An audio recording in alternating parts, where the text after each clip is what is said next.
Ladies and gentlemen, welcome to the Fiscal Philosophy YouTube channel. If you were already in the Discord, you know that I exited Alibaba at a slight gain. Why didn't I wait for the next Chinese pump, you might be asking? Well, who knows when that will be, or even if it will be, and if it is, to what extent it will be. I don't really do technicals. I'm sure there's probably somebody that's drawn pictures on a chart that shows Alibaba going back to 120 at a certain point, and that's fine. However, upon contemplation, I think about the headwinds. I think about the time I've held it, what it's done, and what the opportunity cost has been when I've had other ideas sitting that could have used that money that would have done a lot better for me had I just done the rotation and not been stubborn. I also think, what is the next 4 years likely to be like holding this? Will 4 years of tariffs and protectionism be good for ADR shares of a Chinese company? I can't say that I think that it would be. And people also seem to think that there is a flaw with the ownership structure. People that know more than I do even think so, though there are others who disagree. I mean, Michael Burry was buying this thing up hand over fist at a certain point, not in the not too distant past. So people will disagree about that part of it, but you have at least that perception by a significant portion of the investing public. You have possibly years of protectionism ahead of us and possible trade wars and tension with China. And I just think now just may not be the best time to be holding on to this thing. There are other ideas I think that I have that I'm more confident in that potentially have even more upside to them. I did not, however, make this exit based on anything in the actual numbers themselves as far as how they've been performing, and their cash flows and their earnings still look pretty good, and their buybacks are nice, and it's cool that they pay a dividend now. But the fact is, if I sit here and I know intellectually that I have better opportunities and that there are significant headwinds potentially for this in the future, as in the next 4 years specifically, for reasons that people who follow politics probably know already, I need to do the thing with the cash that gives it the highest chance of giving a better return. And right now, I just don't think Baba is it.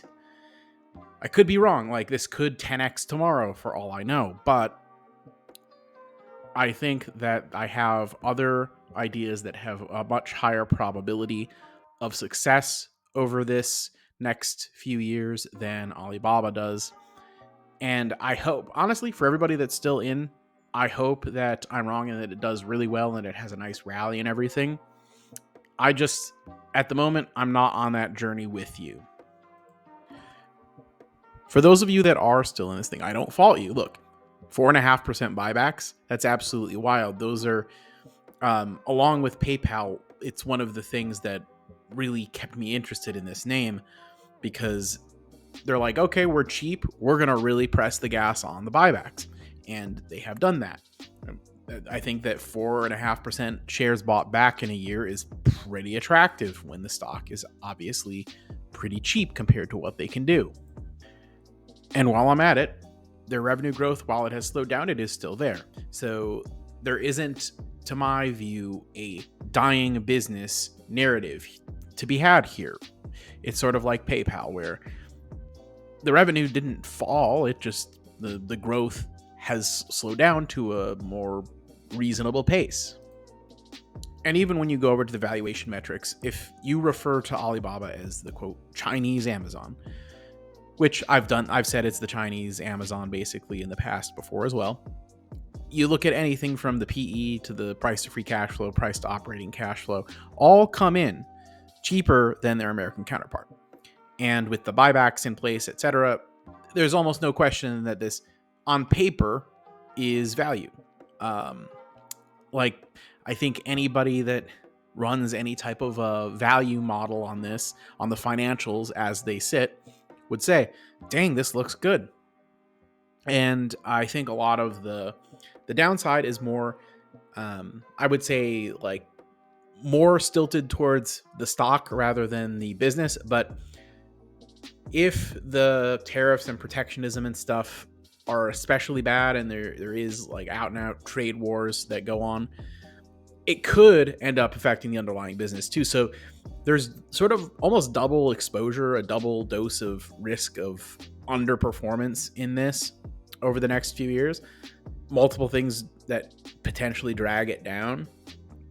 And it's hard for me to sit here and just accept that stick when the only carrot I have is, hey, maybe it pops back to 120 again and I can make a quick exit. It's like, is that really the game I want to play?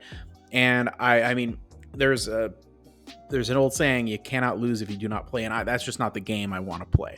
So I'm out, unless something comes along that changes my mind. I'm always open to new information and fresh perspectives, but I think better ideas exist in my portfolio currently, and I can either add to those or look at other ideas that have been pitched to me.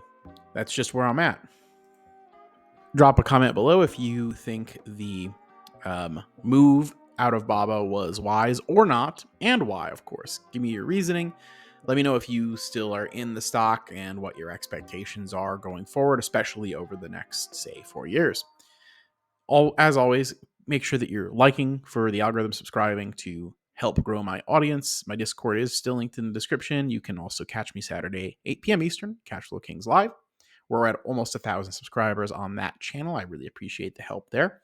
And Mr. Macho Mog on the X platform. I'm trying to get to 500 followers on there. That's proving more difficult than I expected. Thank you, everybody, for watching. Have a wonderful day.